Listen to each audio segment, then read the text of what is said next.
Hello everybody, I just want to thank you for coming today. Today I would like to raise your awareness about Bell's palsy.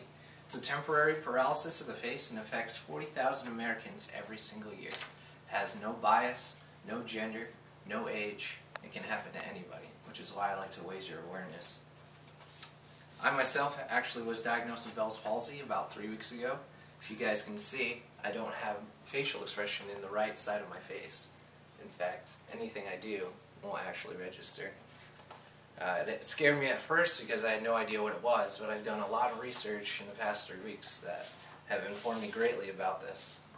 So my purpose is to inform you about the effects that this condition can have on one person's eating habits, the ability to communicate, the ability to sleep, showering ability, and many other day-to-day activities that some people would take for granted. I intend to show you that it is extremely important and useful to know this information in case it happens to you. My first main point is that Bell's palsy is a condition that causes paralysis to one side of the face. This condition was first discovered by Sir Charles Bell, who was a Scottish surgeon doing nervous system training. He was the first person to recognize it, so he got the name for it. Everyone has two acute facial nerves, which is right here and here. And if one side is damaged, it will cause the other side to shut down, which will cause full face paralysis. Once someone is diagnosed with Bell's palsy, this is my second main point, it affects many important areas of the life, and unfortunately there's minimal treatment due to everyone's different bodies. Because of the loss of muscle control around the eye, you can't actually close your eye. If you can see, when I try to close it, it actually doesn't close and there's a little bit of white underneath. Some of the treatment that they would do for this is eye drops, will help lubricate your eye. You would wear an eye patch at night when you're sleeping and put some ointment underneath, that way it stays lubricated, or you manually shut it yourself, which I do multiple times throughout the day. Another reason Bell's palsy is detrimental is because you lose half of your mouth. This will cause drooling, sometimes hard to brush your teeth, or eating becomes incredibly hard, and speech.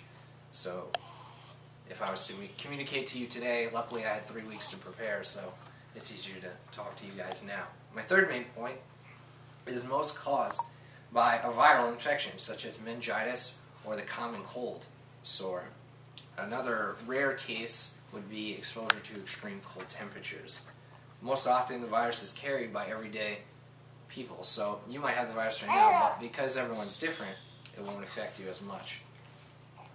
Bell's palsy in extreme temperature causes, believe it or not, people have had several cases in which they got Bell's palsy through sleeping with an open window in the wintertime.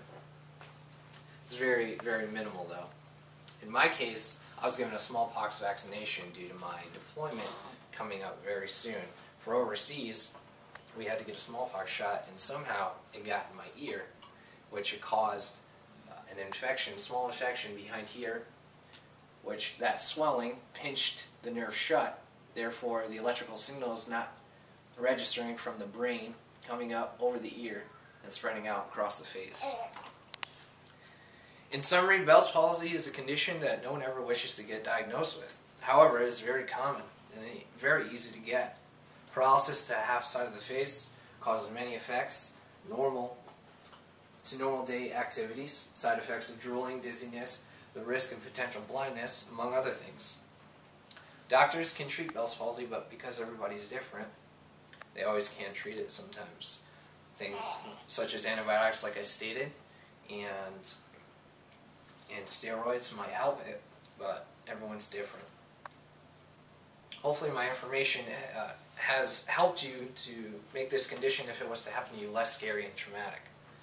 Bell's palsy is a difficult thing to live with. However, it has helped me to gain new, profound appreciation for the ability that God gave me to express in my face.